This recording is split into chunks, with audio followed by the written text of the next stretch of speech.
following the events that have transpired over the last couple of days. Once he has concluded, he is not going to be taking any questions. I'll make one final statement, but please understand the nature of where we're at right now in this process. We're not really able to answer questions. So with that, I'm going to turn this over to Special Prosecutor Richard J. Hurdle. Mr. Hurdle. Good afternoon. My name is Rick Hurdle. I'm the prosecuting attorney in Ripley County. I represent the people. Judge Medlock appointed me at the end of June of this year, the 27th. This investigation has been overseen by the Indiana State Police from the get-go. Many of the warrants have been, actually all of the warrants have been sealed at this point in time. There's been 13 search warrants to date. There's been 41 subpoenas to everything from bank accounts to a multitude of other things. The Indiana State Police has been assisted by the National Insurance Crime Bureau, Indianapolis Metro Police Department, the Indiana State Board of Accounts, and the Indiana Department of Revenue. Those of you who were in the courtroom know that the defendant has been charged with 15 felonies. 3 of those were F5 felonies carrying from 1 to 6 years, and 12 of those are F6 felonies carrying from 6 months to 2.5 years in prison. Yesterday, the defendant was arrested in Clark County. He was taken to Scott County and housed there overnight, brought to the court today. There was no bond last night through the evening. As you saw in the courtroom, this judge is out of Washington County. As he indicated, he was appointed by the Supreme Court. He then, in turn, appointed me. The initial hearing obviously just took place. We have a trial date in May. We have a pretrial date in January. He has attorneys, and he will speak through them.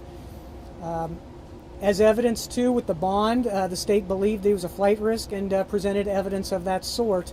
And the judge certainly agreed to that because he tripled what the state asked for in his bond of $75,000.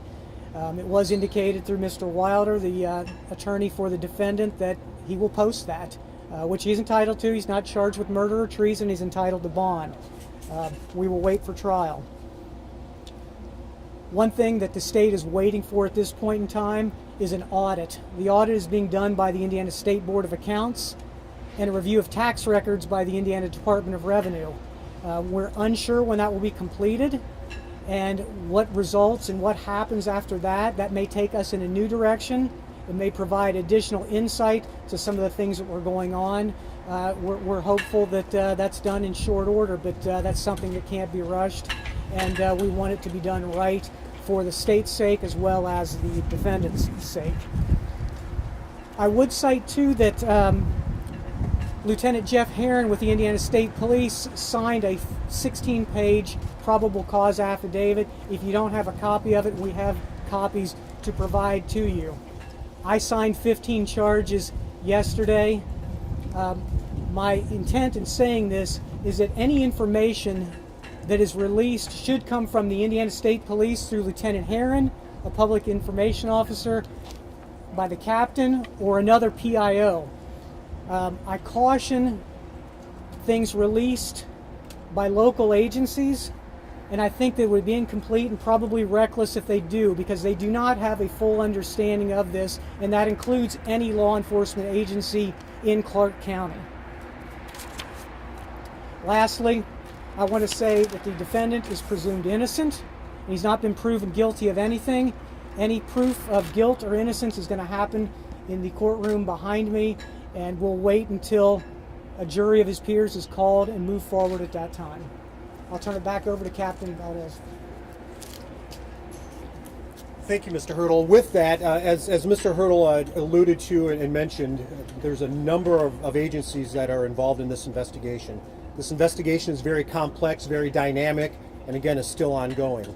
So while we appreciate and respect the fact that you have information that you're looking to obtain for your listeners, your viewers, and your readers, please understand the position that we're in.